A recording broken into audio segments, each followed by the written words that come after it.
expect the manual to beat it at the test track. Even less did we expect the clutch to give up on the first run. But that's what happened. Our test car, Jaguar explained, was a pre-production model and its single-plate dry clutch was not to final spec. Worse, it had been subjected to the rigors of the press introduction. It's evident at these events that some car reviewers lack very much experience with clutch pedals. And others are hoons who show no mercy in pursuit of great, smoking tires videos. So, okay, it was abused and it failed. After a local dealer installed a production spec clutch, we gave it some break-in miles before heading back to the track. This is a nice shifter. Not Honda or Mazda flickable, but with fairly short throws and a precise motion, somewhere between BMW and Porsche.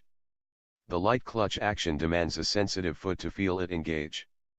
The electronics can match revs on upshifts but, curiously, not on downshifts. At least the pedals are nicely situated for heel and toe work, making a do-it-yourself throttle blip easy. Even if your execution is less perfect than robots can manage, it's worth the effort for the sound effects.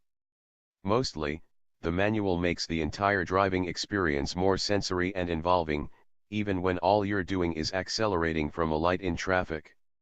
We saw a 0 to 60 mph time of 4.9 seconds at the track, 0.6 slower than the 2015 automatic.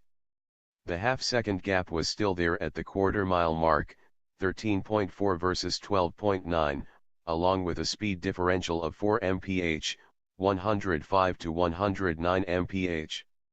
Our driver noted that the new clutch often slipped just a bit before the tires broke loose at launch.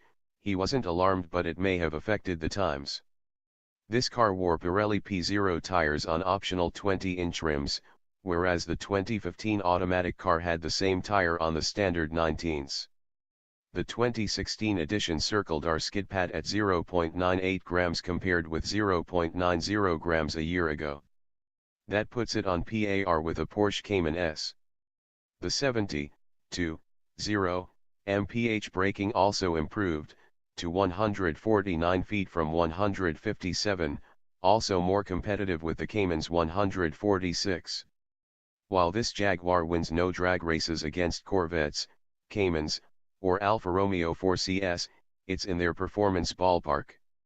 Turn off all the electronic aids and it gets a bit more tail-happy than some, although without the brute power of the available V8, and its standard automatic, the throttle-induced drift is easily managed with a quick flick of steering. Another new element since our last test is that electrically boosted power steering assist has supplanted the previous hydraulic unit. This is not the disaster it was in the early days of electric assist. The new unit provides good on-center feel and feedback. We'd prefer a little less assistance. The wheel feels light, but given that other controls are, too, it's commensurate and balanced. Few things are as unsettling in an otherwise good car as a mismatch of efforts among the pedals, shifter, and steering.